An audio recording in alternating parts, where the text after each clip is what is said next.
Welcome everyone, it's Vapor Strakamar. It's time for some more Raid Shadow Legends. We're gonna be continuing our way up this crazy tower. And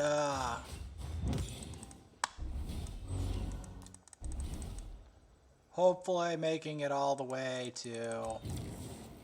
There's a reason I'm focusing the Elder Scarg, because I do not need the Elder Scarg to live. Because if the Elder Scarg lives, we're screwed.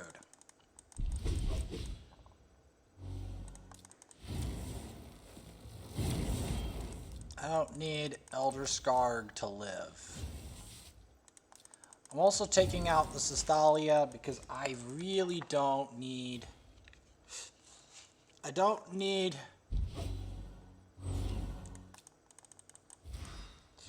The pig sticker I'm removing last. Because the pig sticker...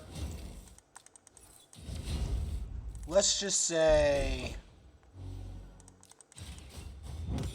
The pig sticker is not who I care about.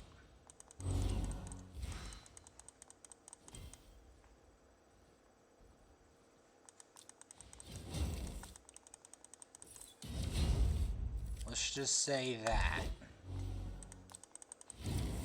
I have to remove the Elder Scargs. There we go. Do that.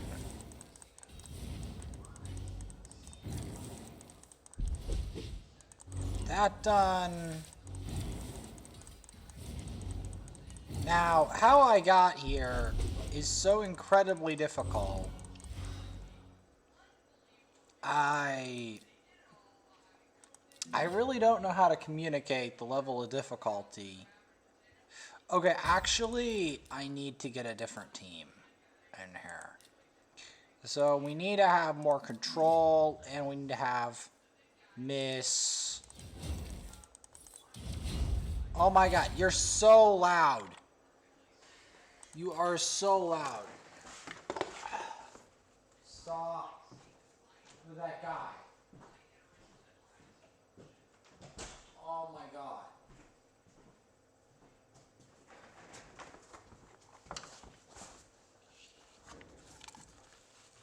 Man, that guy is so loud and obnoxious. How do they stand him? Anyway, I'm going to continue up the tower.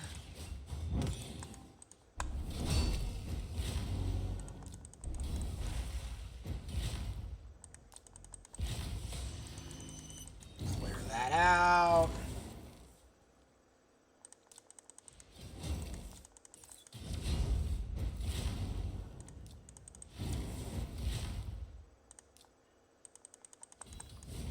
That. We're gonna want to target good old Cupidus here. I don't need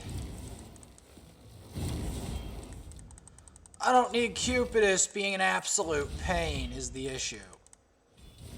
Because I know very well what's gonna happen when Cupidus gets going. And it's not, let's just say it's not pretty.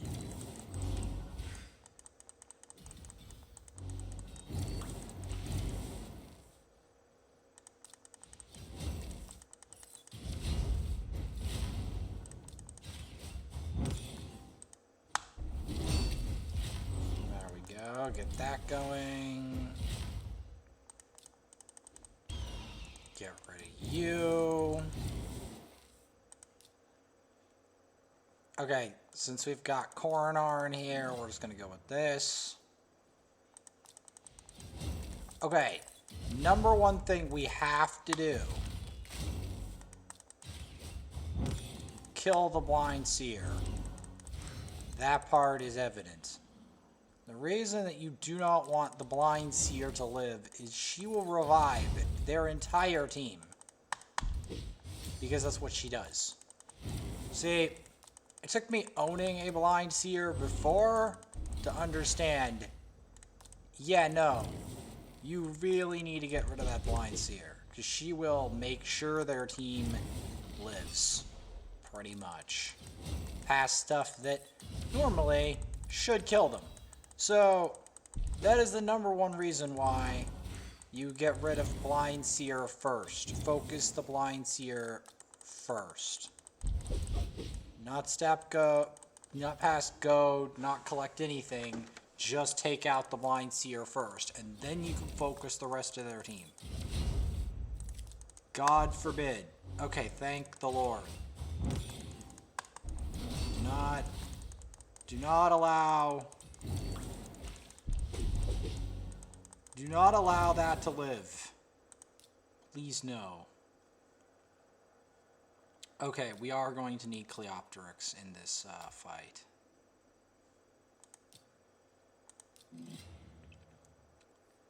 We are going to need her in this fight.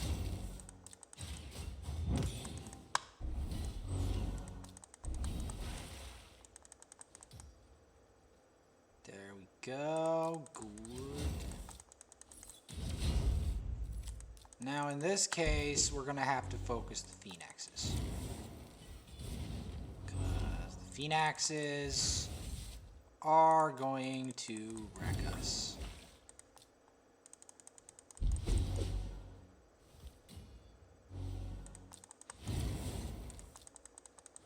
There's a reason I'm focusing them. It's because they have a block revive. Anyone who has a block revive, you want to focus them first. The second you know that whoever that is, if they have a block revive, focus them first. Do not let them take a turn. You will hate your life if they take a turn. Now, all of these champs are free-to-play friendly, barring Deacon, who you will usually eventually pull. You can replace him with Haikatun or another speed-boosting champ, but I recommend one that grants you an extra turn, if possible. Lysandra will also work, but it has to be someone who grants you that control. There's a number that can do it, but you must have someone that controls. Now here we're definitely going to want block revive, because Miss... the other lady is going to be a massive issue.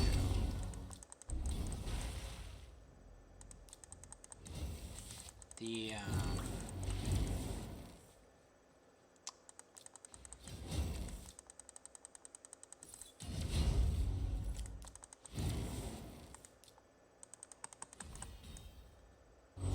okay, the main thing we want here,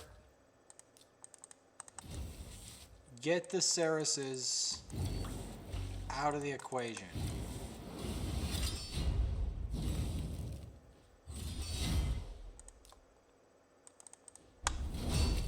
Because you do not need the Cereses being a problem.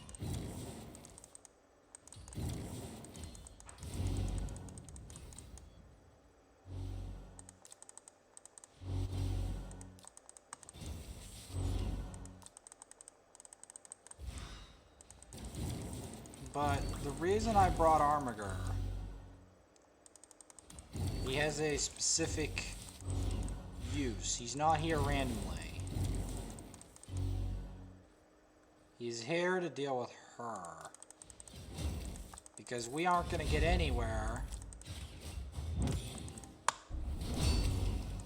if she's alive. There we go. Perfect.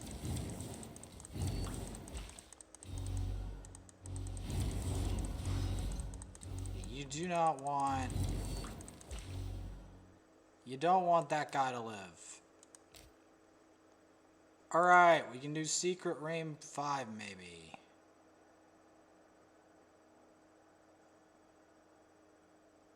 Although it's going to be a long-winded one.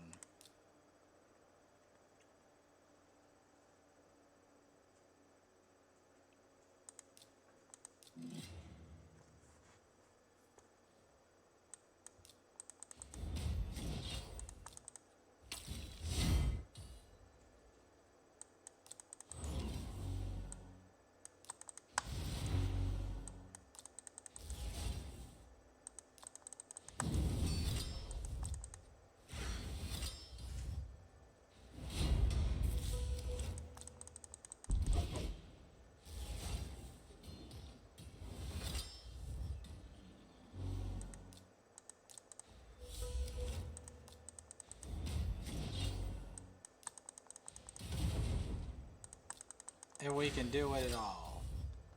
Because remember,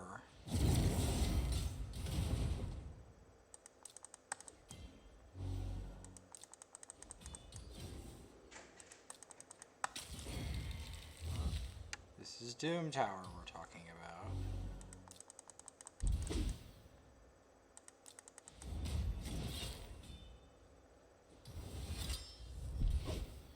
Now, can we win this? Probably.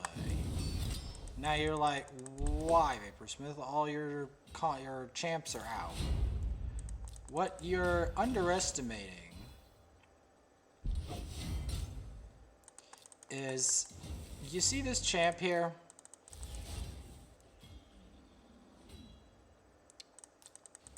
This champ.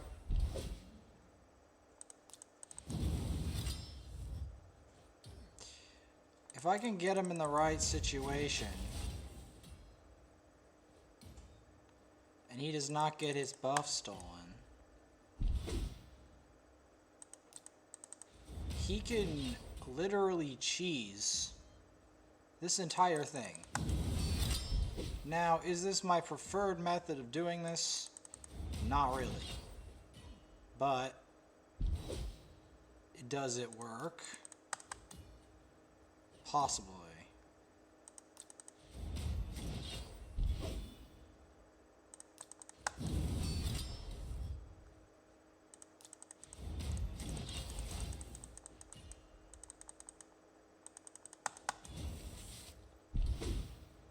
Will this take a while?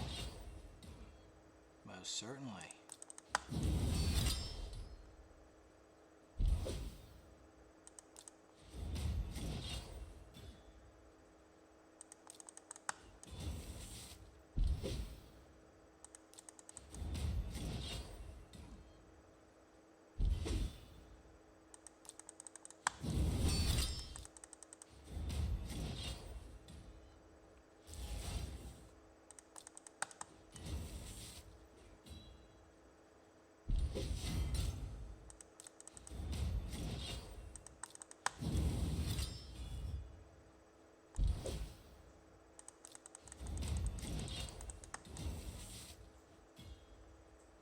Do I have to manual this the whole way through to make this work? You bet I do.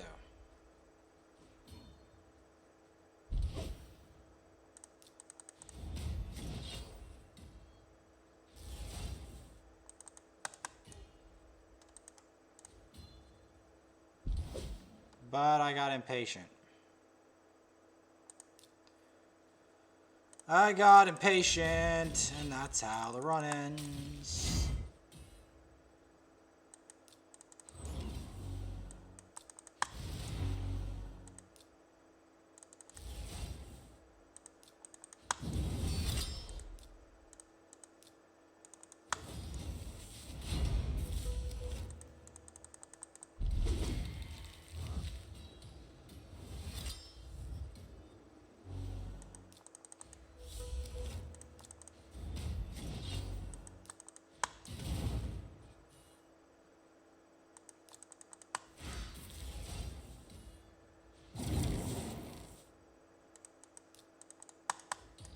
Let's try to...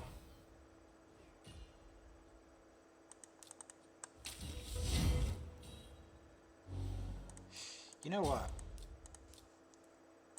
Here's the game plan, right?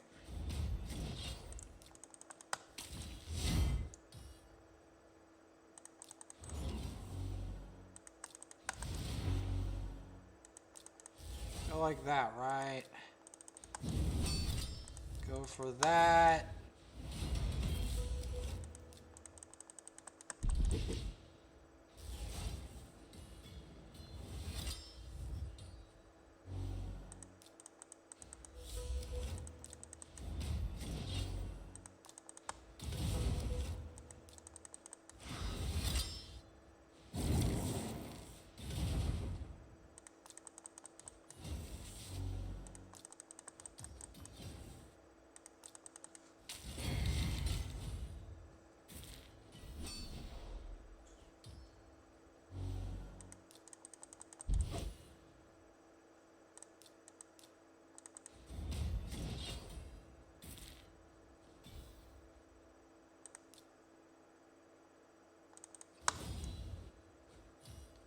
Oh, he always counterattacks on that, okay.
It's a patience test.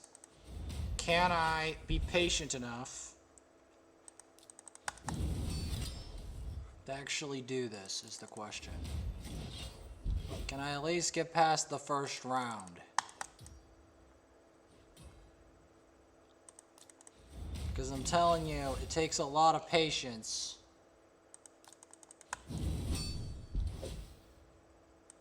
to cheese something with Paragon. Because basically, you have to be patient enough to damage control your way through. Sounds easy to do, but just try it. You'll be amazed how hard this actually is to achieve.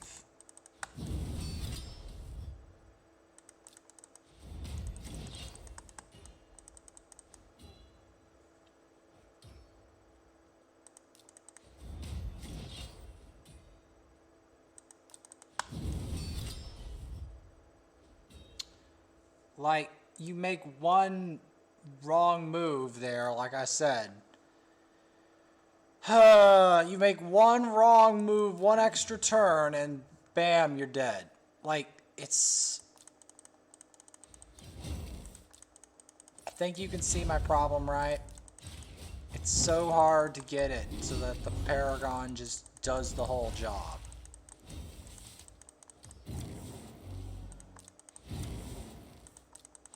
Doesn't help that I think I have to 6-star Doom Screech to really make this work. And then my Reviver, dude, not in good shape.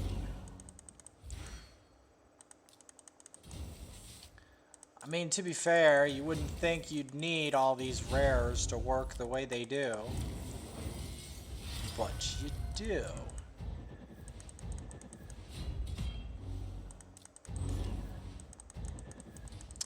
So many dang fears, man. Oh my god.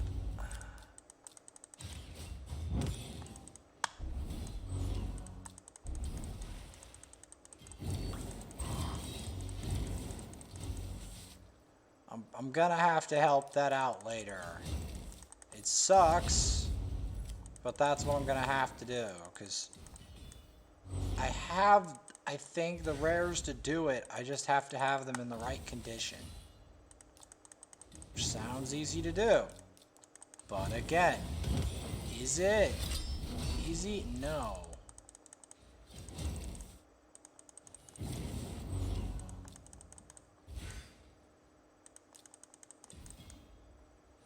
Now the key here is we have to take the warlords out unconditionally.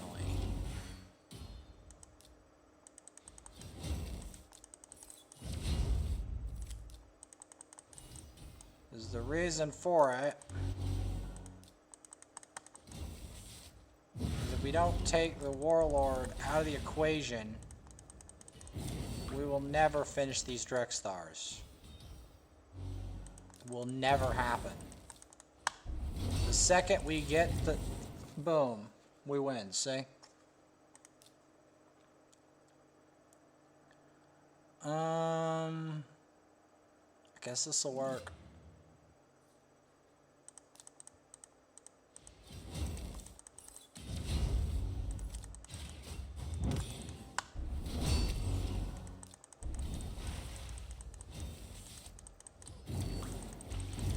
It's just gonna include Armiger in case they have any revivers, and just because I feel like it.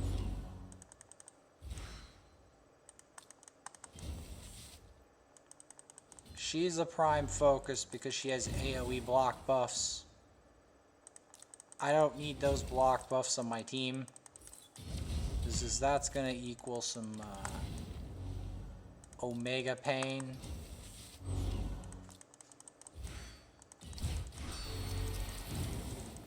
But yeah, Armiger has a lot of purpose in this tower. If there's one uncommon you should max for Doom Tower, it's Armiger. Because he has a 2-turn block revive, which, reminding everyone, not many champions have a block revive, period. Never mind one on a 2-turn cooldown. That is an incredibly rare trait for any champion to have. Never mind an uncommon. So yeah, that alone makes Armiger worth maxing. That alone. Because unless you got an Anethwe early. You don't need him if you got an Anethwe early.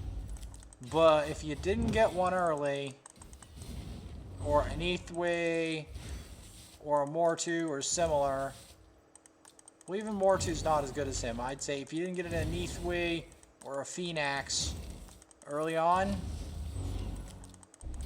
you need him, 100%. Like, you can still use him, like, as a spider champion, even if you have those champs, but like I said, if you don't have one of those, you need Armiger more, not less.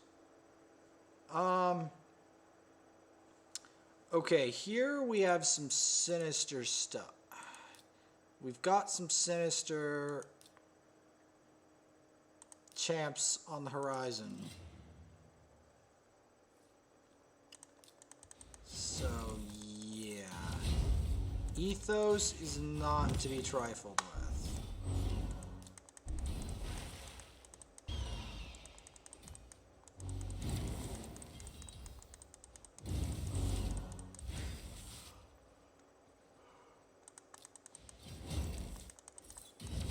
Now, there's a reason I'm going to be focusing these top 3 here, because I really do not need to get double hit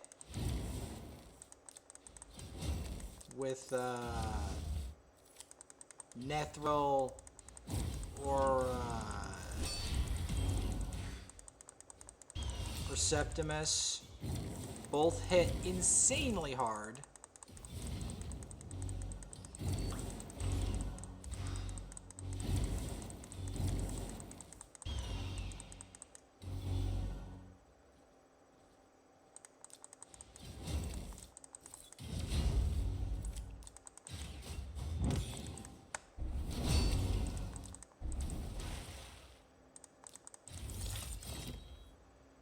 There we go.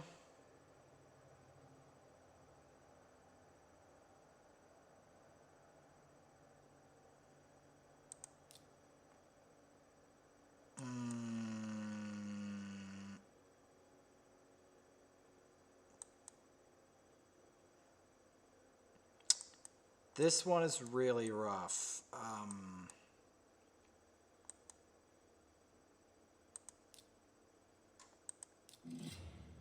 You'll see why soon.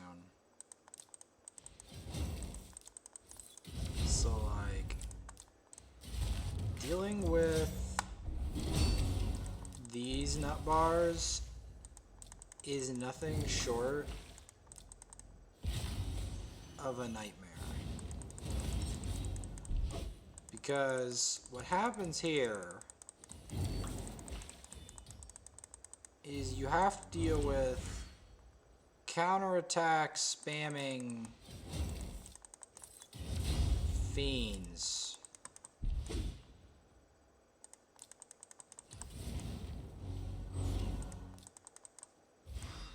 You want to focus the werewolves in the back, specifically here.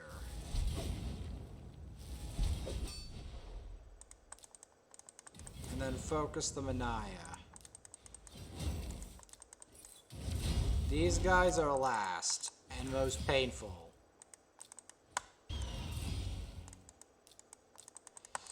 You want to save your block buffs for the last part of this journey. You're like, what's the point of that? I'll tell you. Because in the last part of this, you gotta compress the turn meter, block all the buffs, and then try to take out the Molly. You heard that right. Take out the Molly. Because the Molly will mess you up if left to her own devices. Next, get all those hexes up. You want to try to take the Valkyrie out as soon as humanly possible, as well as compress the turn meters of these enemies. Got him! Perfect! Let's go! Let's go! Alright, this boss. Since I'm making this free-to-play friendly and most of you will not have a ninja, we're actually taking ninja out. We will show ninja, but for the time being, we're taking him out of the equation. So, in that case, as you might imagine, we are going to put instead some major heal, decrease attack, shock resistance champs in here. So, is this the fastest method of doing this? Hell no. Is this one of the more consistent methods of doing this? Yes. Answer is yes. Now, we're going to want to take the Krisk out of the equation first. Because Krisk gives way too much healing to the enemy team. You do not want Krisk doing any funny business.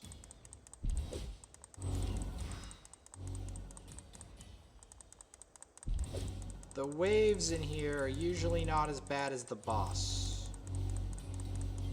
The boss is a big problem. And I will demonstrate why that is when we get into it.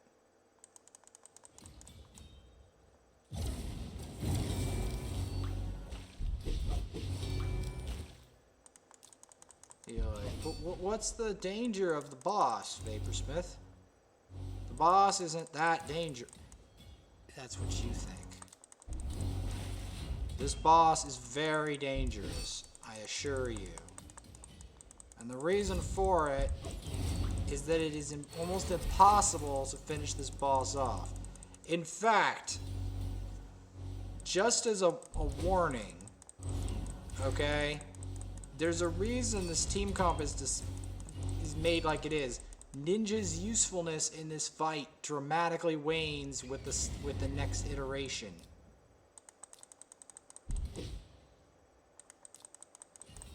Like, dramatically.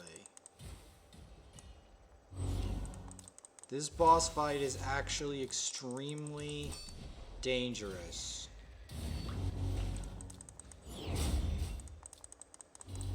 You want ally protect. You want increased defense. You want decrease attack. If you can. Decrease attack above else because this thing hits like an absolute cannon. You want that. Trust me.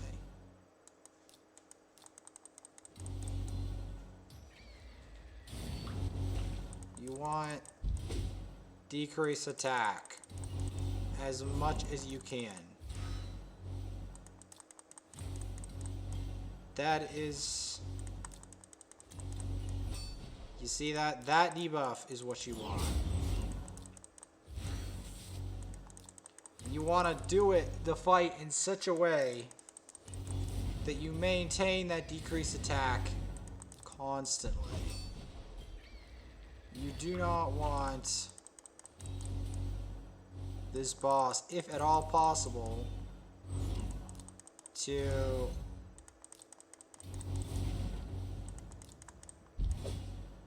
have a time where the decreased attack is not applied.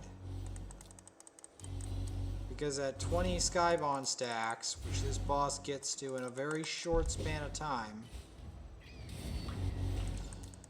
this boss will mess you up. There we go.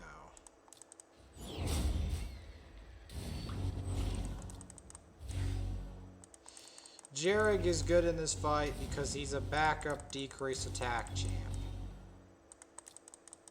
Same with Sepulchre Sentinel. Anything with decrease attack. Caden.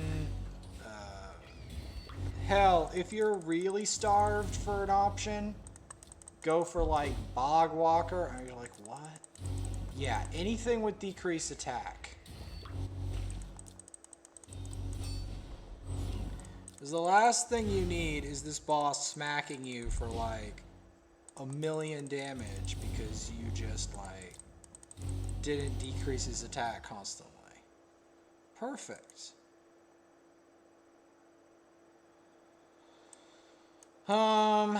It was very unfortunate that I didn't manage to clear Secret Room 5. I could level that stuff up.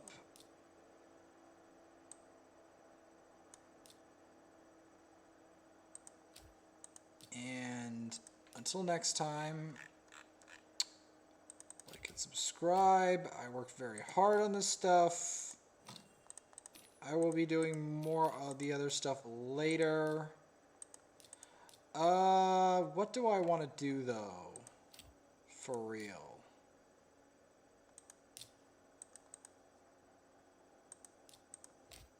Okay.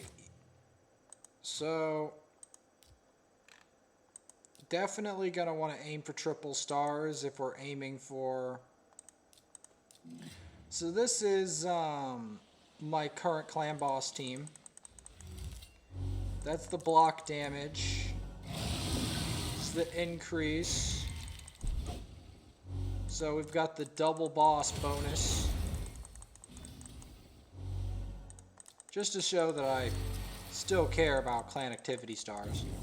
Really, Paper Smith, you care about clan activity stars? Yes.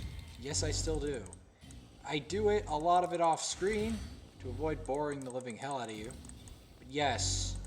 Yes, I still care about clan activity stars.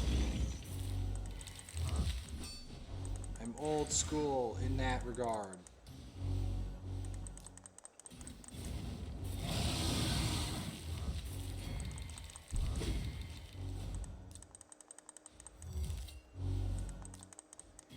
Now the main thing here is not to use the provoke. The main thing here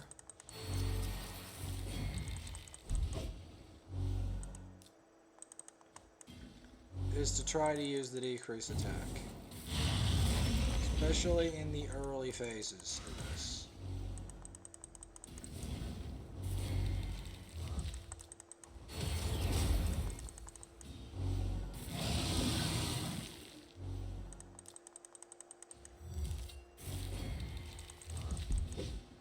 Keep Keeping heals up is highly important in this fight. Getting decreased attack whenever possible is also extremely important.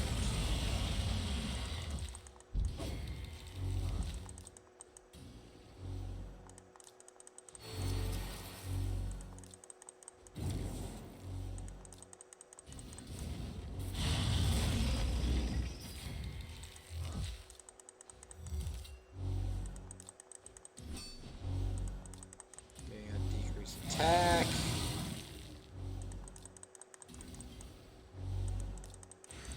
Keeping that maintained along with the burns is super important.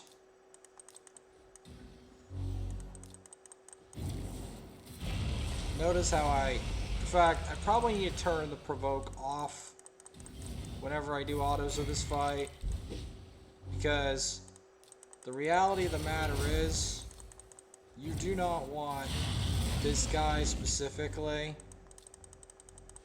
provoking. You want to decrease attack when and ever possible.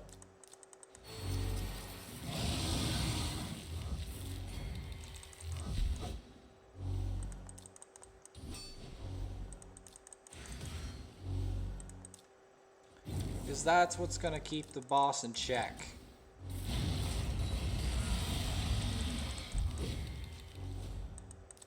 That and constantly poisoning it. Because you want the poison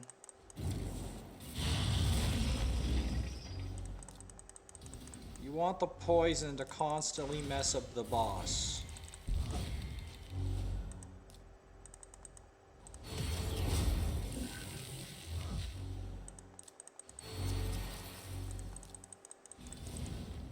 The reflect also helps.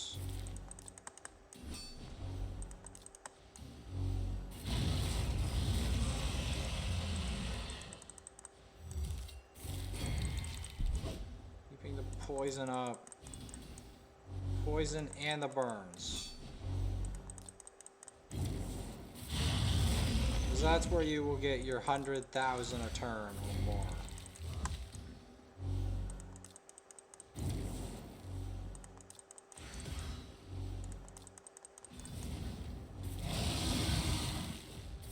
Because that's what this is capable of, as you can clearly see here.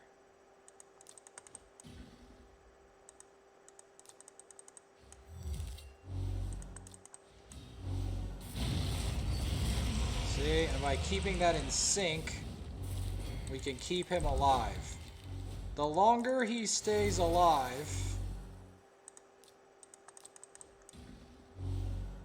the more likely we're going to be able to make this fight truly impressive.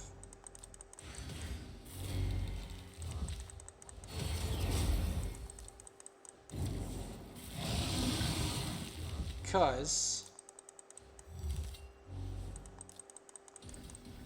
these two put a hell of a lot of damage out.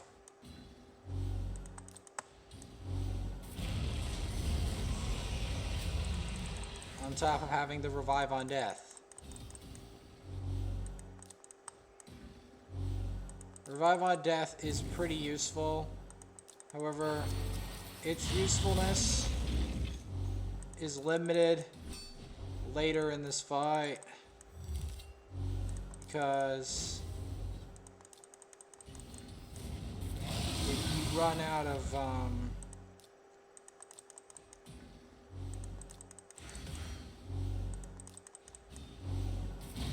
it runs out of power.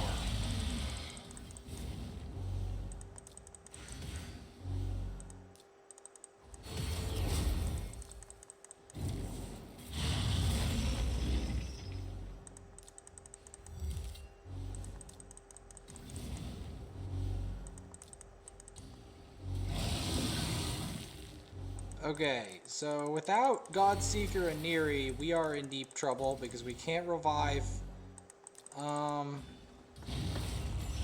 We can't revive Cult Brawler for the poison. And we also don't have a means to really buff extend this whole thing out really perfectly. that's kind of where the team comp falls apart on these two links.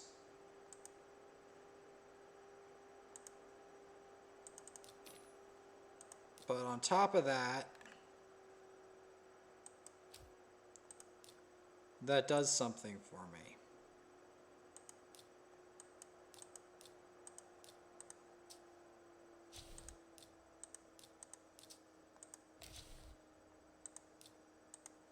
Clan activity stars. Thumbs up to that. And we'll see you all later. And I also have to do the other account later, too.